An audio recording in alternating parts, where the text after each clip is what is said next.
Friends, तो मैं आज आपके लिए एक सेशन लेकर आया हूं जिसमें हरियाणा HPSC SDO 2023 का जो एग्ज़ाम हुआ था उसके अब आपको सॉल्यूशंस हम डिस्कस करेंगे। सभी सब्जेक्ट्स के सब्जेक्ट वाइज मैं वीडियोस बनाऊंगा। तो आज ये वीडियो है, जैसा कि आप देख सकते हैं, मैं HPSC SDO 2023 fully solved questions कराने जा रहा हूँ सॉम के, स्ट्रेंथ ऑफ मटेरियल्स और इंजीनियरिंग मैकेनिक्स के। तो इंजीनियरिंग मैकेनिक्स के तो एक या दो क्वेश्चन ही थे, तो इसलिए मैंने यहाँ पर सॉम PYQs लिखा है, प्रीवियस ईयर क्वेश्चंस मिलेंगे। हम करने जा रहे हैं preparation Haryana HPSC SDO 153 post जो अभी निकली हैं 2025 की, नई लेटेस्ट ताज़ा रिक्रूटमेंट निकली है, उसकी प्रिपरेशन करने जा रहे हैं। तो ये प्रीवियस ईयर क्वेश्चंस बहुत इंपॉर्टेंट हैं। तो सबसे पहले आपने अगर अभी तक हमारा व्हाट्सएप ग्रुप ज्वाइन नहीं किया है, जो कि डिस्क्रिप्शन बॉक्स में गिवन है, और टेलीग्राम चैनल का भी लिंक गिवन है, वो ज्वाइन ज़रूर कर लें। और अगर आप सिंसियर एस्पिरेंट हैं 153 वैकेंसीज़ के, तो आप CIZplus.com पर जा सकते हैं, या फिर आप हमारी एंड्रॉयड ऐप इंस्टॉल कर सकते हैं CIZ+, जिसमें कि आपको Haryana HPSC SDO civil smash pack मिल जाएगा। स्मैश पैक का मतलब है कि ये स्मैश करेगा, ये आपकी प्रिपरेशन बहुत अच्छी तरीके से करवा देगा, क्योंकि इसमें स्ट्रीमलाइंड वीडियो कोर्स है। स्ट्रीमलाइंड वीडियो कोर्स होता है सॉर्ट ऑफ, आप क्रैश कोर्स कह सकते हैं। सभी सब्जेक्ट्स के कुछ इंपॉर्टेंट लेक्चर्स हमने दे दिए हैं, सारे कंप्लीट कोर्स है, टेक्निकल नॉन टेक्निकल सब कुछ है उसमें। और उसके अलावा कॉम्प्रिहेंसिव वीडियो लेक्चर्स हैं कुछ सब्जेक्ट्स के, जो इंपॉर्टेंट सब्जेक्ट्स हैं उनके कॉम्प्रिहेंसिव, यानी कि पूरा डिटेल में पढ़ाया गया है। इसके अलावा आपको MCQ वर्कबुक मिलेगी, टेस्ट सीरीज मिलेगी, स्टडी मटेरियल मिलेगा, और वो सब मिलेगा जो कि आपकी प्रिपरेशन अच्छी करा देगा, यानी कि एक all in one 100% all in one essential success pack है ये। ओके। और आप प्रीवियस ईयर पेपर जरूर डाउनलोड कर सकते हैं हमारी वेबसाइट पे, जो कि बिल्कुल फ्री ऑफ कॉस्ट अवेलेबल है। और जब आप स्मैश पैक लेने जाएंगे तो वहाँ पर प्रोमो कोड यूज़ करना मत भूलिएगा, जिसका प्रोमो कोड है HPSC 10। वो अपने आप ऑटो सजेस्ट कर देगा आपको। ऑल राइट, तो हम चलते हैं 153 वैकेंसीज़ की प्रिपरेशन की तरफ। आई होप आपको पता है कि 8 अगस्त को ये पब्लिकेशन आई थी, अनाउंसमेंट हुई थी, और 12 अगस्त से इसकी एप्लीकेशन स्टार्ट हो जाएगी, और 1 सितंबर तक ये आप अप्लाई कर सकते हैं। ये वैकेंसी इन 3 डिपार्टमेंट्स में आई है, PWD B&R में, municipal corporation urban local bodies में आई है, और पंचायती राज में आई है। तो ये आप hpsc.gov.in पर जाकर अप्लाई कर सकते हैं। ठीक है, तो विदाउट एनी फर्दर डिले हम बात करने जा रहे हैं HPSC SDO 2023 का जो स्क्रीनिंग टेस्ट हुआ था, यानी कि स्टेज 1 का जो स्क्रीनिंग टेस्ट हुआ था, उसके मैं अब आपको कंप्लीट फुली सॉल्व हर सब्जेक्ट वाइज आपको वीडियोस बनाऊंगा, और उसके सॉल्यूशंस हम पूरा डिटेल में डिस्कस करेंगे। मज़ा आएगा आपको डेफिनेटली, और डेफिनेटली ये आपको हेल्प करेगा। एक स्टूडेंट्स के मन में डाउट आ रहा है कि सर, कहीं जो भी रिसेंटली लेक्चरार का एग्ज़ाम हुआ था HPSC में, उसमें उन्होंने स्टेज 1 को कम्प्लीटली नॉन टेक कर दिया था, तो कहीं ऐसा तो नहीं होगा कि हम इसकी टेक्निकल प्रिपरेशन करते जाएं और असिस्टेंट इंजीनियर में भी, यानी कि SDO के एग्ज़ाम में भी स्टेज 1 नॉन टेक हो जाए? पर ऐसा नहीं होगा, मैं आपको बता रहा हूँ। क्योंकि देखिए, सबसे पहली बात, आप रिवर्स सोच के चलें। मान लो कि ऐसा नहीं होता, आपको टेक्निकल पूछ लिया जाता है, तो फिर आप क्या करोगे? अगर आप ये सोच के बैठे हो कि नॉन टेक ही आएगा, और मान लो टेक्निकल पूछ लिया जाता है, टेक्निकल लास्ट, वो तो क्या करते हैं कि एग्जाम की डेट आने से 10 दिन पहले बताएंगे कि टेक्निकल भी आ रहा है, फिर आप क्या करोगे? 10 दिन में थोड़ी कुछ प्रिपरेशन होगी। तो प्रिपरेशन आपको अभी स्टार्ट करनी है। चलिए हम SOM के क्वेश्चन स्टार्ट करते हैं। तो ये क्वेश्चन आया है 2023 में। Each joint is separated from a structure as a free body must, option A, move in the direction of resultant, rotate in the direction of resultant, be in equilibrium, have resultant, या option E दी गई है, question not attempted. तो अब इसका देखिए correct answer, बहुत easy question, सीधा straight forward question. इसका करेक्ट आंसर क्या होगा? It must be in equilibrium, B in equilibrium. अब इसमें क्या कर रहे हैं, देखिए हम जानते हैं हर मेथड ऑफ जॉइंट, अगर आपने देखा होगा ट्रसेज में, अगर लेट्स से मैं एग्जांपल देता हूँ ट्रस का, तो ट्रस का हम एनालाइज कैसे करते हैं? मेथड ऑफ जॉइंट से या मेथड ऑफ सेक्शन से। तो मेथड ऑफ जॉइंट का कंसेप्ट क्या होता है कि हर जॉइंट इक्विलिब्रियम में रहता है, यानी कि sum of forces in x direction, y direction and z direction 0, and sum of moments भी 0 है। ठीक है, तो इसका मतलब each joint must be in equilibrium. Next देखते हैं, in a cantilever beam with UDL the shear force varies following a linear law, parabolic law, constant, या नन ऑफ द अबव। तो देखिए बहुत इजी क्वेश्चन ये है हमारा कैंटिलीवर बीम, मैं बना देता हूँ। इस पे अब मैंने UDL लगाया है, लेट अस से स्मॉल w इंटेंसिटी है, और L है इसका स्पैन। तो अगर मैं इसका shear force डायग्राम बनाऊंगा SFD, तो किसी भी सेक्शन पर देख लेते हैं। इस सेक्शन के अगर मैं राइट हैंड साइड पर देखूंगा, लेट्स से ये x डिस्टेंस पर है, तो W इंटू एक्स होगा shear force, तो इसीलिए ये पॉजिटिव ऐसे जाएगा like this and it will be a straight line. और ये कितना होगा W इंटू एल, ये जो मैक्सिमम ऑर्डिनेट होगा। और ये पॉजिटिव क्यों होगा? क्योंकि इस सेक्शन के हम जानते हैं, ये कन्वेंशनल हम फॉलो करते हैं ना, अगर लेट्स से ये सेक्शन है ये ऐसे और इसको ये पॉजिटिव माना जाता है। मतलब अगर एक सेक्शन पर क्लॉकवाइज मूवमेंट जनरेट हो रहा है किसी फोर्स की वजह से, तो उसको हम पॉजिटिव shear force कहते हैं। बहुत ईजी है। तो इसलिए इसका करेक्ट आंसर क्या होगा? इट इज़ लीनियर, इसका लीनियर होगा। देखिए ध्यान रहे, अगर क्वेश्चन में कैंटिलीवर बीम में यूनिफॉर्मली डिस्ट्रीब्यूटेड लोड की जगह पॉइंट लोड दिया होता, तो पॉइंट लोड के केस में आंसर क्या होता? कांस्टेंट।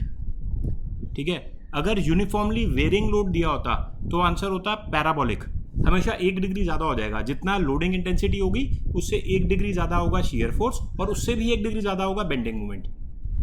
ठीक है, मेरा बेसिकली पॉइंट ये है कि अगर हम क्वेश्चन डिस्कस कर रहे हैं तो हम उसके क्वेश्चन के आगे पीछे की चीज़ें भी सारी डिस्कस कर लें, ताकि इस बार 2025 में जो एग्ज़ाम होगा उसमें हो सकता है कि कुछ इससे थोड़ा सा चेंज करके पूछ लें।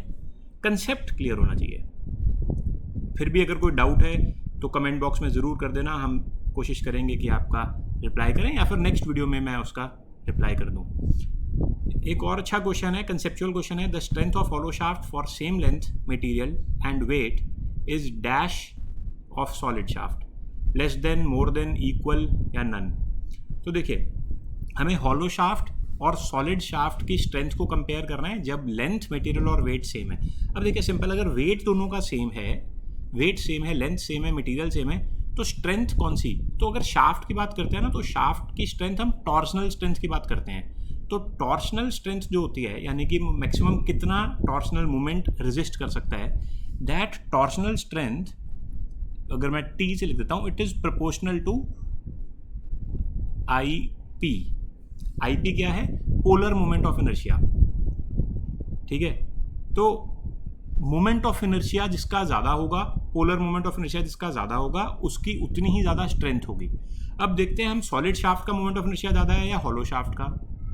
तो पोलर मोमेंट ऑफ इनर्शिया होता है जो एक्सिस उसकी रेट, जो सेंटर से जा रही है एक्सिस। लेट अस से ये है सॉलिड शाफ्ट, ये सॉलिड शाफ्ट है, तो जो ये एक्सिस जा रही है, बीच में से जा रही है, इसके अबाउट मेरे को पोलर मोमेंट ऑफ इनर्शिया कहते हैं। तो अब मान लीजिए ये है सॉलिड शाफ्ट और सिमिलरली ये है हॉलो शाफ्ट। तो हॉलो शाफ्ट का मैंने डायमीटर इसलिए बड़ा दिखाया है क्योंकि एरिया सेम है। तो एरिया सेम रखने के लिए ऑब्वियस सी बात है कि इसका एक्सटीरियर डायमीटर ज़्यादा होगा, है ना।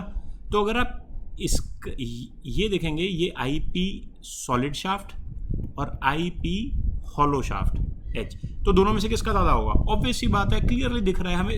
बहुत देखिए, न्यूमेरिकल नहीं है ये। अगर फंडामेंटल आपका क्लियर है ना, तो आप 10 सेकंड के अंदर इसका टिक मार्क कर सकते हैं करेक्ट आंसर। हॉलो शाफ्ट का मोमेंट ऑफ इनर्शिया ऑब्वियसली ज़्यादा होगा, क्योंकि मोमेंट ऑफ इनर्शिया का मतलब होता है जो जितना डिस्पर्स्ड है, एरिया जितना डिस्पर्स होगा एक्सिस से, एरिया जितना दूर होगा, इसका मतलब उसका मोमेंट ऑफ इनर्शिया ज़्यादा है। और अगर मोमेंट ऑफ इनर्शिया ज़्यादा है तो उसकी स्ट्रेंथ ज़्यादा होगी। तो इसीलिए हॉलो शाफ्ट का, क्योंकि वेट सेम है, मटेरियल सेम है, लेंथ सेम है, तो इसलिए सिर्फ मोमेंट ऑफ इनर्शिया पर ही डिपेंड करेगा जो टॉर्सनल स्ट्रेंथ है, और टॉर्सनल स्ट्रेंथ हॉलो शाफ्ट की ज़्यादा होगी। दैट मीन्स मोर देन, इसका करेक्ट आंसर होगा मोर देन। क्यों more than? Because area is more dispersed from the axis, that means moment of inertia is more. समझ तो लग रहा है ना भाई? बहुत ईजी है, कंसेप्ट याद, रट्टा मत मारना, ये मत सोचना कि हॉलो बस याद कर लूँ। ठीक है, चलिए अगला क्वेश्चन देखते हैं। The most efficient section for torsional resistances. अब देखो, आप ये सोचो सेम क्वेश्चन आ गया है, सेम पेपर में सेम ही क्वेश्चन है, तो टॉर्सनल रेजिस्टेंस का सबसे एफिशिएंट सेक्शन कौन सा होगा? आई सेक्शन, चैनल, एंगल या हॉलो? अब बताओ आप। हॉलो होगा इसका करेक्ट आंसर, क्योंकि हॉलो ट्यूब में क्या होता है, एरिया इज मोर डिस्पर्स्ड, इसका पोलर मोमेंट ऑफ इनर्शिया ज़्यादा होता है, इसीलिए इसकी जो टॉर्सनल रेजिस्टेंस है वो भी ज़्यादा होती है। हालांकि अगर आई सेक्शन की बात करूंगा ना, आई सेक्शन की बेंडिंग रेजिस्टेंस ज़्यादा होती है। मोमेंट ऑफ रेजिस्टेंस इसको बोलते हैं, बेंडिंग मोमेंट ऑफ रेजिस्टेंस।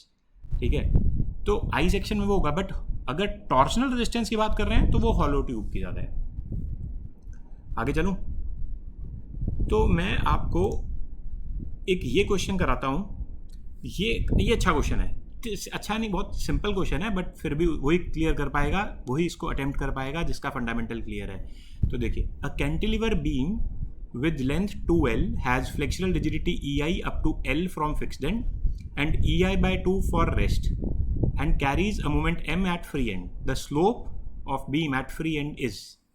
तो देखिए, इसका मैं सबसे पहले डायग्राम बना देता हूँ। ये है मेरे पास कैंटिलीवर और यहाँ पर बोला गया है कि टोटल लेंथ है L और L, यानी कि स्पैन है टोटल 2L और यहाँ पर एक मोमेंट लगा दिया गया फ्री एंड पर M और इसकी रिजिडिटी है EI फ्लेक्सियल रिजिडिटी और इसकी फ्लेक्सियल रिजिडिटी कितनी है EI बाय 2।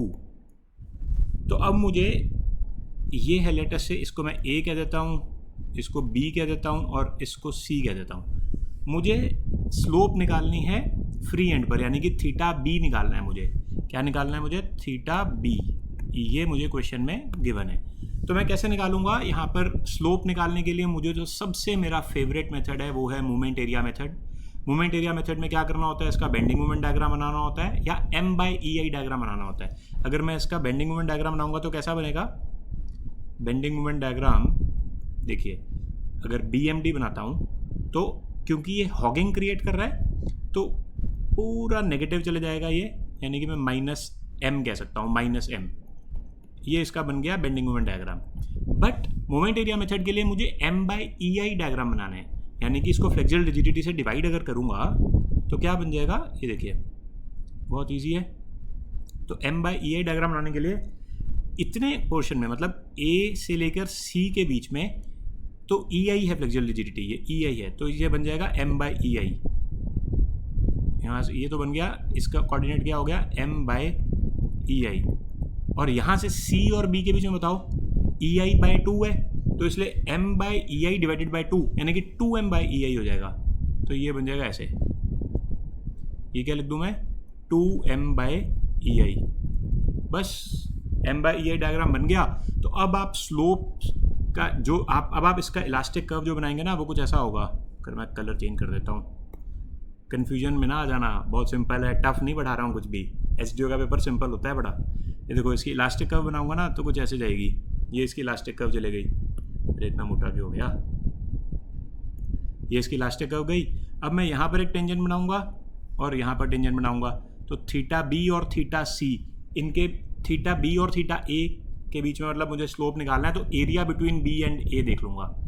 मतलब मुझे theta B minus theta A निकालना है, ठीक है। तो थीटा A तो मुझे पता है 0 है, ये क्या है? 0, क्योंकि ये तो फिक्स सपोर्ट है।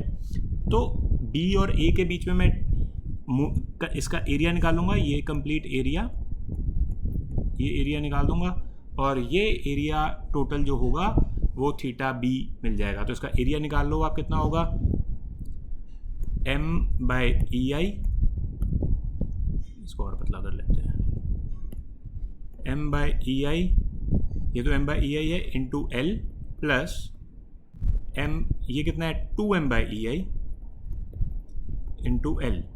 तो ये ML/EI, ये 2ML/EI, तो टोटल हो गया 3ML/EI। तो आंसर हो गया ऑप्शन B, 3ML/EI। सिंपल तो है यार। अरे इतनी क्यों टेंशन ले रहे हो? समझ आ गया ना? चलो अच्छा है, आगे चलता हूँ। हाँ, ये एक क्वेश्चन और कर लेते हैं। A body is subjected to normal tensile stress of 1200 MPa on one plane and 1200 MPa compressive on a plane normal to the former. The maximum shear stress is. तो ऐसे क्वेश्चंस में ना मोहर सर्कल एकदम से बना दिया करो, बहुत इजी है। आप सिंपल मोहर सर्कल कैसे बनाते हैं? ये होता है सिग्मा n, यानी कि नॉर्मल स्ट्रेस, ये होता है shear स्ट्रेस टाउ। तो अब देखिए, ये हमारे पास एक बॉडी है, ये पॉइंट है, आपने इस पर लगाया 1200 टेंसाइल और यहाँ पर लगा दिया आपने कंप्रेसिव, यही बोला है ना, 1200 ऑन अ प्लेन नॉर्मल, मतलब यहाँ पर आपने 1200 कंप्रेसिव लगा दिया ऐसे। तो अब ये दोनों प्लेन्स क्या हैं? प्रिंसिपल प्लेन्स हैं, क्योंकि इन पर शियर स्ट्रेस नहीं लग रहा। तो अगर मैं इसका मोहर सर्कल बनाऊंगा तो कैसा बनेगा? ये एक पॉइंट होगा 1200, 0 और ये कम होगा -1200,0, ठीक है। मतलब ये वाले पॉइंट, ये वाले प्लेन पर 1200 टेंसाइल स्ट्रेस आ रहा है, ये वाले प्लेन पर, इस वाले प्लेन पर -1200 आ रहा है, कंप्रेसिव आ रहा है। तो अब इनको पॉइंट्स को मैं जोड़ दूंगा और फिर डायमीटर मानकर एक सर्कल प्लॉट कर दूंगा। तो मैक्सिमम शियर स्ट्रेस, यानी कि मैक्सिमम शियर स्ट्रेस कितना आएगा, अब ये कितना है, this is equal to radius of the circle. तो रेडियस कितना है, ये 1200 ही तो है, ये भी तो 1200 है। तो इसका आंसर क्या होगा, ऑप्शन सी 1200। बहुत इजी, वेरी वेरी इजी। तो आई होप आपको ये क्वेश्चन समझ लग रहे हैं। ये जो क्वेश्चन है 37th, ये इस वीडियो का आखिरी क्वेश्चन होगा और इसके बाद एक क्वेश्चन आपके लिए होगा होमवर्क क्वेश्चन, जिसको मैं चॉकलेट क्वेश्चन भी कहूँगा। वो चॉकलेट क्वेश्चन आपको करवाया जाएगा मेरी नेक्स्ट वीडियो में, या फिर आप उसका आंसर अगर खुद सॉल्व कर पाएंगे तो आप पुट कर सकते हैं कमेंट बॉक्स में उसका आंसर।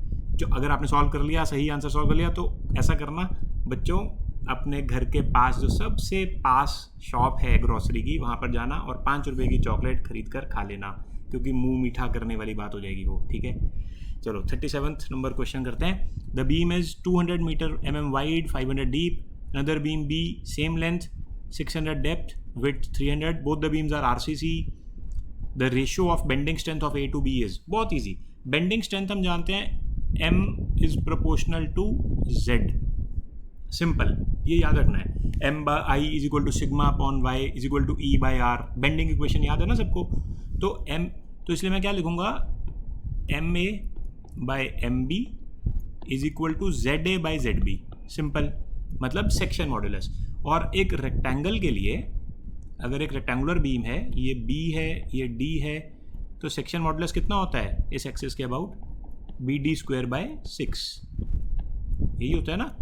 तो अब मैं यही करने वाला हूँ, सिंपल है। तो M ratio of bending strength of A to B पूछा गया है, तो मैं BD 6 कट जाएगा, तो BD पहले ZA का देखो, A का क्या है 200 × 500 square divided by 6 divided by, ये कितना होगा,